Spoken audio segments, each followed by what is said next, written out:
아브라함의 아내 사레는 출산하지 못하였고 그에게 한 여종이 있으니 애굽 사람이요 이름은 하갈이라. 사레가 아브라함에게 이르되 여호와께서 내 출산을 허락하지 아니하셨으니 원하건대 내 여종에게 들어가라. 내가 혹 그로 말미암아 자녀를 얻을까 하노라 하매 아브라함이 사레의 말을 들으니라. 아브라함의 아내 사레가 그 여종 애굽 사람 하갈을 데려다가 그 남편 아브라함에게 첩으로 준 때는 아브라함이 가나안 땅에 거주한 지 10년 후였더라. 아브라함이 하갈과 동침하였더니 하갈이 임신함에 그가 자기의 임신함을 알고 그의 여주인을 멸시한지라. 사레가 아브라함에게 이르되 내가 받는 모욕은 당신이 받아야 옳도다. 내가 나의 여종을 당신의 품에 두었거늘 그가 자기의 임신함을 알고 나를 멸시하니 당신과 나 사이에 여호와께서 판단하시기를 원하노라. 아브라함이 사레에게 이르되 당신의 여종은 당신의 수중에 있으니 당신의 눈에 좋을 대로 그에게 행하라 하매 사레가 하갈을 학대하였더니 하갈이 사레 앞에서 도망하였더라. 여호와의 사자가 광야의 샘물 곧 술길샘 곁에서 그를 만나 이르되 사레의 여종 하갈아 내가 어디서 왔으며 어디로 가느냐. 그가 이르되 나는 내 주인인 사레를 피하여 도망하나이다. 여호와의 사자가 그에게 이르되 내 여주인에게로 돌아가서 그 수하에 복종하라. 여호와의 사자가 또 그에게 이르되 내가 내 씨를 크게 번성하여 그 수가 많아 셀 수 없게 하리라. 여호와의 사자가 또 그에게 이르되 내가 임신하였은즉 아들을 낳으리니 그 이름을 이스마엘이라 하라. 이는 여호와께서 내 고통을 들으셨음이니라. 그가 사람 중에 들나귀 같이 되리니 그의 손이 모든 사람을 치겠고 모든 사람의 손이 그를 칠지며 그가 모든 형제와 대항해서 살리라 하니라. 하갈이 자기에게 이르신 여호와의 이름을 나를 살피시는 하나님이라 하였으니 이는 내가 어떻게 여기서 나를 살피시는 하나님을 배웠는고 함이라. 이러므로 그 샘을 부엘라 헤로이라 불렀으며 그것은 가데스와 베렛 사이에 있더라. 하갈이 아브라함의 아들을 낳음에 아브라함이 하갈이 낳은 그 아들의 이름하여 이스마엘이라 하였더라. 하갈이 아브라함에게 이스마엘을 낳을 때 아브라함이 86세였더라. 아멘.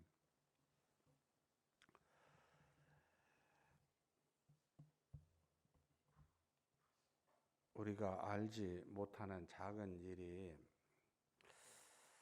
나중에 엄청난 일의 계기가 되는 것을 사실 많이 살아야 100년 사는 우리 인간으로서는 잘 헤아리기가 어렵습니다. 오늘 읽은 이 16장은 사실 아브람과 사레의 하나님 앞에서 어떤 죄, 그 죄가 500년 뒤에 나타나게 되고 800년 넘게 이루어질 이스라엘 백성의 엄청난 고통이 되고 있는 것을 이때는 알았을까요? 아마 알지 못했을 거라고 추측이 됩니다. 하나님께서 분명히 75세 때 하란을 떠나며 큰 민족을 이루게 해주겠다고 약속한 그 말씀. 그런데 이게 가나안 땅에 들어와서 지금 86세 됐으면 10년이 좀 넘었다라고 이야기합니다만 그렇게 말했으면 지금 나이가 들어가는데 빨리 지금 하나님이 아들을 주셔야 되잖아요. 그런데 실질적으로 하나님이 전혀 지금 여기 보면 1절에 사레는 출산하지 못했다라고 나오고 2절에 사례가 뭐라고 아브라함에게 말하냐면 여호와께서 내 출산을 허락하지 아니하셨다라고 말합니다. 결국 사례는 또 아브라함은 항상 하나님을 믿는 믿음 안에서 일어나는 모든 것이 하나님의 뜻 안에 있음을 알고 그런 신앙을 갖고 있습니다. 그래서 지금 출산하지 못한 건 하나님이 그렇게 못하게 하신 것이다 라고 그렇게 고백했지요. 이 틀린 이야기가 아닙니다.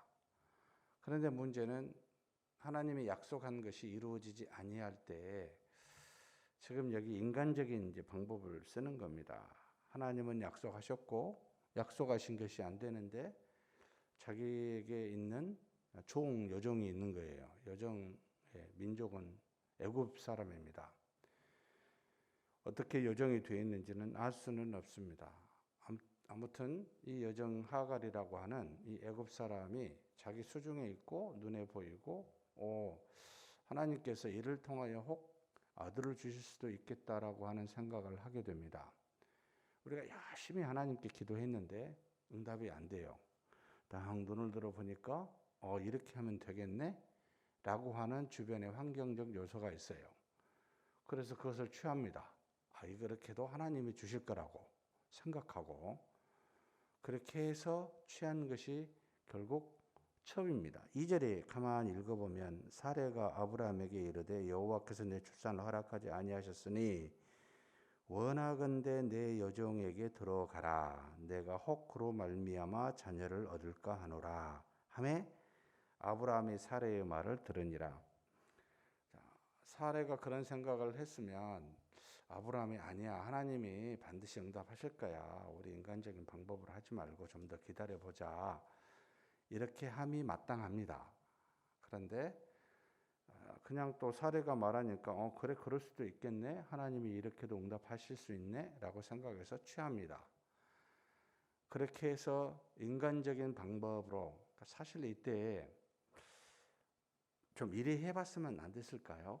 사례나 아브라함이나 우리에게도 마찬가지입니다만 하나님 이게 지금 10년 지났는데 왜 이렇게 안 주십니까? 어떻게 해야 됩니까? 근데 보니까 여기 종 하갈이 있는데 이 하갈을 통해서 주시려고 그러십니까? 그래 해도 되겠습니까? 라고 물어야 되잖아요. 하나님이 여기 지금 보시면 알겠지만은 아니 여종 하갈이 도망갈 때도 사자를 보내셔서 여러 가지 뜻을 알려주시는데 여러분 안 알려주시겠습니까? 근데 이게 이제 항상 우리의 문제입니다. 기도 응답이 더디다고 생각이 되면 우리 인간적인 방법을 사용하려고 합니다. 눈에 보여요. 해결할 수 있는 통로가 보이는 거예요, 이게. 그게 없으면 아예 시도도 안 했겠지만 늘 이게 유혹입니다. 그래서 사실은 엄청나게 큰 일들을 우리는 쉽게 하나님께 기도에 못하니까.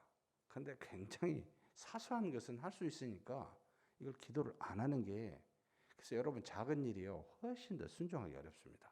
제 경험입니다. 어렵고 큰 일은요 마땅히 기도합니다. 여러분 자녀를 놓고 또 집안에 우환을 놓고 기도 안 하신 분 있습니까? 안 하는 게 불가능해요. 근데 사소한 것을 기도하는 것은 너무나 어려워요. 내가 할 수 있으니까. 이렇게 못하니까 결국 무슨 일이 이 두 사람한테 생기냐면 그렇게 해서 임신하게 된 하갈이 어떻게 합니까? 참 당장의 문제를 일으키죠. 4절에 보면 그 여주인을 멸시한다. 집에 이제 환란이 닥쳐오는 겁니다. 멸시하게 되니까 결국은 또 사례는 어떻게 하죠? 아브라함에게 네 때문이라고.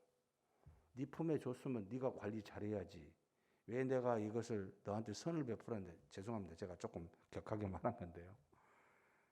아니 관리를 잘해야지. 내가 왜 이런 멸시를 당해야 되냐고.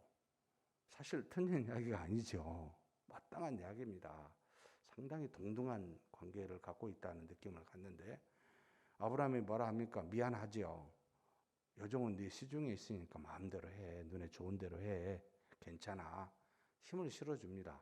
비록 임신했어도 여종은 여종이니까 네 마음대로 해. 라고 하니까 당장에 또 사례는 죄를 짓습니다.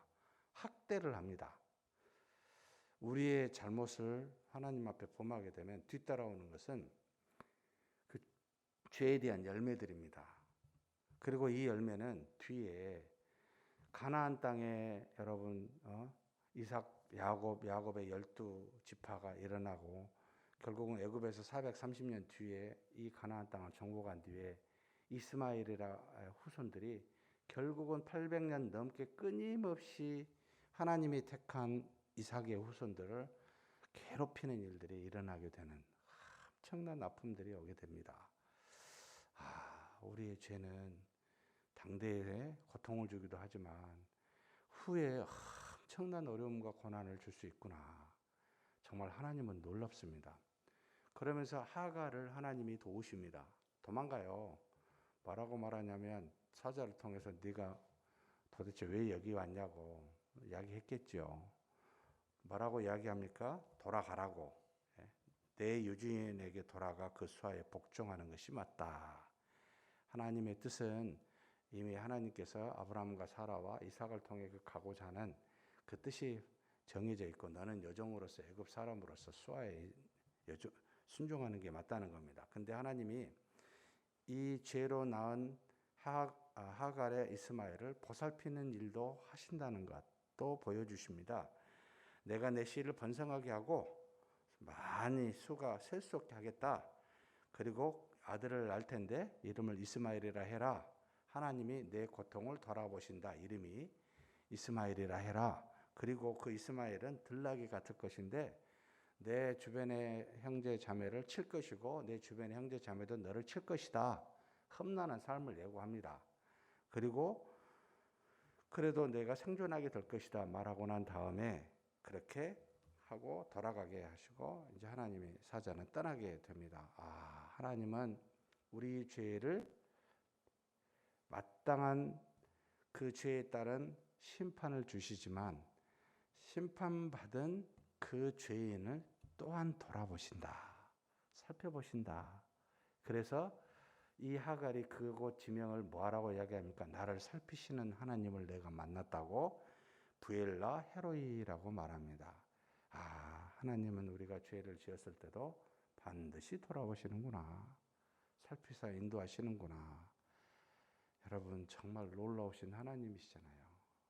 정말 작은 것으로 뒤에 엄청난 이스라엘 백성들의 고통을 또 그들의 잘못을 돌이키게 하는 도구로 사용도 하시고 또 이 하갈과 이스마엘을 돌아보사 인도하시는 하나님이시다. 모든 것이 하나님의 손안에 있습니다. 이것을 믿고 우리가 사는 거구나. 평생에 할 수만 있다면 그러나 주님의 뜻에 합당하게 살자. 모든 것이 하나님의 손에 있는데 그리하면 뒤에 지금 당대나 뒤에 고통이 없을 거다라는 생각을 합니다. 정말 그렇게 사는 저와 여러분이 되시길 주의 이름으로 축복합니다.